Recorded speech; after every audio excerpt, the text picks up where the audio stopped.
ओम नमो भगवते वासुदेवाय नमः। ओम नमो भगवते वासुदेवाय नमो नमः। ओम नमो भगवते वासुदेवाय नमो नमः। ओम नमो भगवते वासुदेवाय नमो नमः।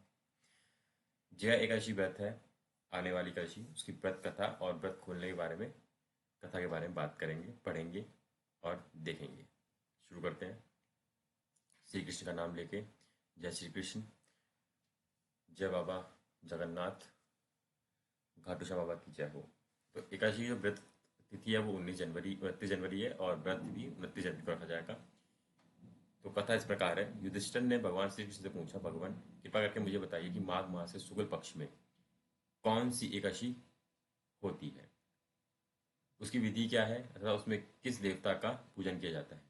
भगवान श्री कृष्ण बोले, राजेंद्र, माघ मास के शुक्ल पक्ष में जो एकादशी होती है उसका नाम जय है। वह सब पापों को हरने वाली उत्तम तिथि है। पवित्र होने के साथ ही पापों को नाश करने वाली तथा मनुष्य को भाग और मोक्ष प्रदान करने वाली है। इतना ही नहीं, वह ब्रह्म हत्यारे जैसे पाप तथा पिशाचत्व का भी विनाश करने वाली है। इसका व्रत करने पर मनुष्य को कभी प्रेत योनि में नहीं जाना पड़ता। इसीलिए राजन, व्रतन पुनर्जय नाम की एकादशी का व्रत करना चाहिए। एक समय की बात है, स्वर्गलोक में राजा इंद्र राज करते थे।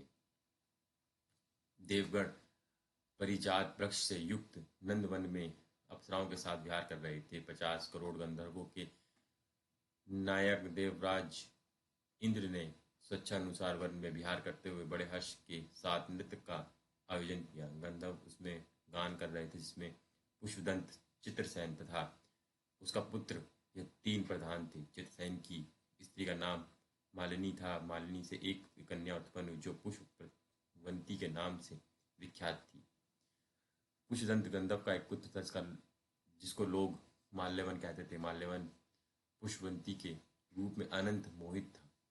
यह दोनों इंद्र के ये दोनों इंद्र के संतों पार्थ नृत्य करने के लिए आए थे। दोनों का गान हो रहा था। इसके साथ अप्सराएं भी थी। परस्पर अनुराग के कारण यह दोनों मोहित वशीभूत हो गए। चित्त में भ्रमिता आ गई, इसलिए वह शुद्ध गान ना गा सके। कभी ताल भंग हो जाता तो कभी गीत बंद हो जाता था।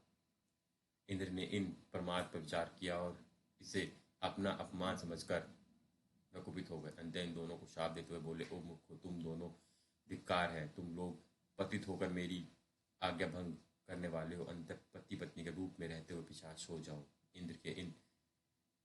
इंद्र के इस प्रकार शाप देने पर इन दोनों के मन में बड़ा दुख हुआ। वह हिमालय पर्वत पर चले गए और पिशाच योनि को पाकर भयंकर दुख भोगने लगे। पिशाच शरीर पतन के उत्पन्न ताप से पीड़ित होकर दोनों ही अमृत पर्वत की कंधाओं में विचरते रहते। एक दिन पिशाच ने अपनी पत्नी पिशाचनी से कहा, हमने कौन सा पाप किया जिससे जिससे यह पाप पिशाच योनि प्राप्त हुई है। नरक का कष्ट अनंत भयंकर तथा पिशाच योनि भी बहुत दुख देने वाली। अंत पुण्य प्रदान करके पाप से बचना चाहिए।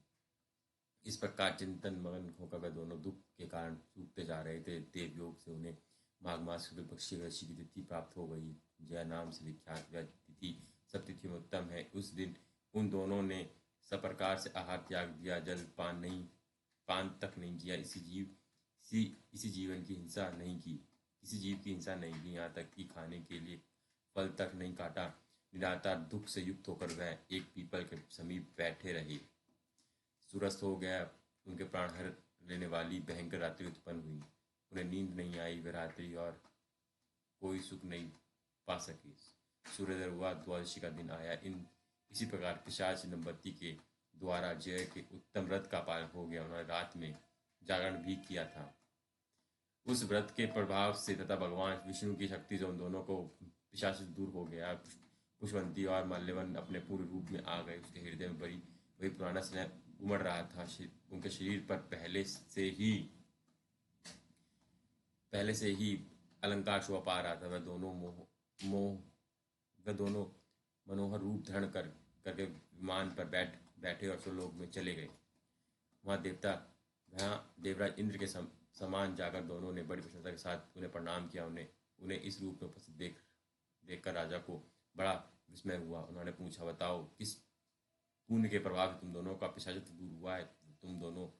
तुम मेरे शाप को प्राप्त हो चुके थे, फिर किस देवता ने तुम्हें छुटकारा दिलवाया? माल्यवन बोला, स्वामी भगवान वासुदेव की कृपा से जय नाम एकादशी के व्रत से हमारा पिशाचित्व दूर हुआ है। इंद्र ने कहा तो अब तुम दोनों मेरे कहने से सुधापान करो। जो लोग एकादशी के व्रत में तत्पर और भगवान श्री कृष्ण के शरणागत होते हैं वह हमारे भी पूजनीय होते हैं। भगवान श्री कृष्ण कहते हैं, राजन, इस प्रकार एकादशी का व्रत करना चाहिए। नृपश्रेष्ठ, जया ब्रह्मत्याग का पाप दूर करने वाली है। जिसने जया का व्रत किया उसने सब प्रकार का